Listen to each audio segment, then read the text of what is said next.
Hello, it's Thursday, the 14th of February, 2008. This is Brian Shannon from AlphaTrends.net. The market has closed. The S&P 500 finished with a loss of $1.36, or just about 1% exactly, and we're right at 135 right now. The gains of the last couple days have been coming on light volume and within the context of an overall downtrend, which is why we've been viewing it rather suspiciously. And until the market can make a higher high and get above 140 and retake this 50-day moving average, then we still want to cast an eye of suspicion on any strength that we see. Of course, there's always going to be good trades to the upside, and there's been some great moves in some of the individual stocks over the last few days, but we're starting to see some of them come back in. The S&P 500 on the 10-minute time frame that we're looking at right now. Earlier in the week, we broke this little trend line in here.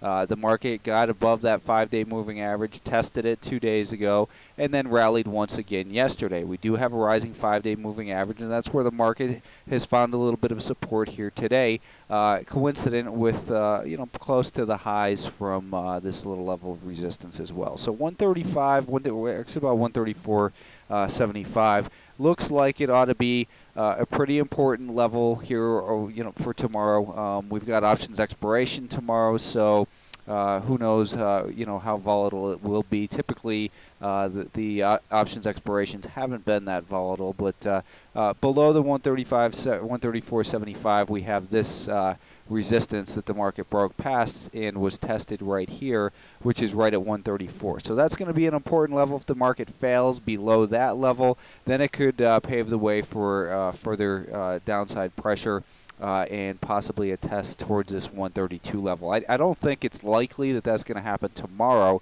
but these are just some of the key levels.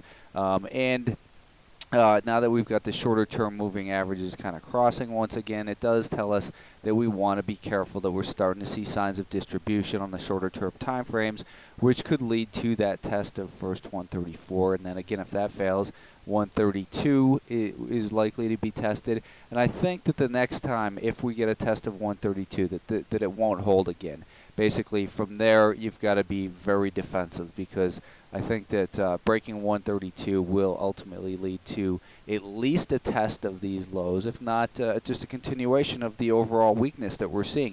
This market remains in a primary downtrend, and like I said yesterday, a lot of times it looks good for a few days and rebuilds the confidence of the buyers, but a couple days later they end up just spitting those stocks right back out as buyers tend to get trapped in these moves. We can't call it a bull trap in here yet until we have failure, but breaking below 134 is going to be a real reason, I think, for concern. So, like I said yesterday, the volatility remains high.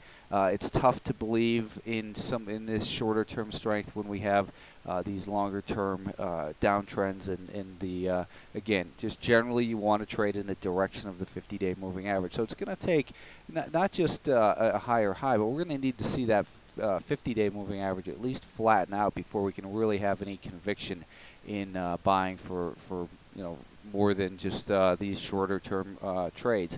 There's still a lot of damage in this market, and it's going to take time to heal. The semiconductors, the SMH, again, the key level in this market is about $30 a share. That's where we have the downtrend line, coincident with the declining 50-day moving average in this prior level of resistance from late January, early February. So it looks like this market has rallied a little bit, and with the primary downtrend, you've got to be alert that it looks like it could be heading back down. I think a break below probably 28.50 would lead to another test of this area where it's been trying to establish at least a short-term bottom near 27.5. So the semiconductors, a lot of people are talking about Intel, and I just don't see it in there. Intel just looks terrible to me. You could even say, looking at this daily time frame, that it's starting to set up a head and shoulders pattern, which breaking below this support here at about 19.5 could lead to about 2.5 points of downside, which will give us a target near 17. So it doesn't look like the worst is over for Intel yet. So I'd stay away from these semiconductor stocks. They still look like bad news to me. The Russell 2000 is, failed to make this higher high here so far. Had an outside day down, not a good thing to see. And what that means is today's high was higher than yesterday's high, and today's low was lower than yesterday's low, and it closed right near the lows of the day as well.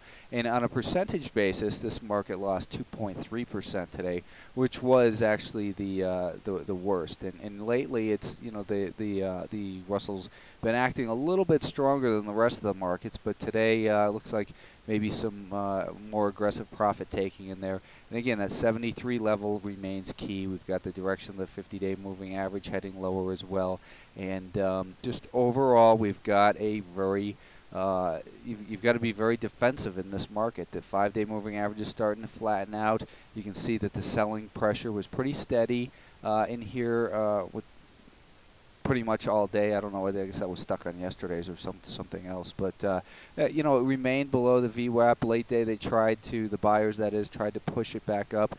But as it approached the average price for the day, more selling came in and pushed the market back down. So yesterday we saw that the 71 level was breached, and I thought that that might have been a positive, that we should have found some support there. The market failed to hold at that level, and also the $70.65 level that we've been kind of watching failed as well.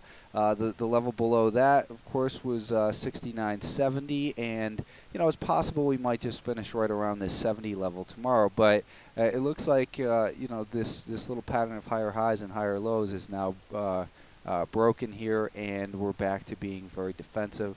5-day moving average is flattened out. This market has made a lower high here so far. It's going to need to get back above 72.25. And then, of course, we've got that bigger 73 level as potential resistance. So it's just, it's bear market action. And, best case scenario, you could say, is that the market's trying to find some support in here. But it's just choppy back and forth action.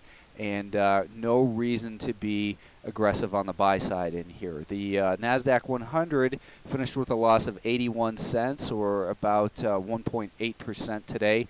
And looking at the daily time frame, you can see same thing here. We've got this bigger level of potential resistance where the market has encountered selling twice over the last month at $46 a share. And today, this little rally in here, I've been saying that the market looked extended with these recent gains, and today we had some selling come in. The market closed back below the declining 10 and 20-day moving averages today, and when we look at the 30-minute time frame, you can see it closed right around that 5-day, just below that 5-day moving average, which is starting to flatten out again. So a lot of reasons to still be concerned in this market.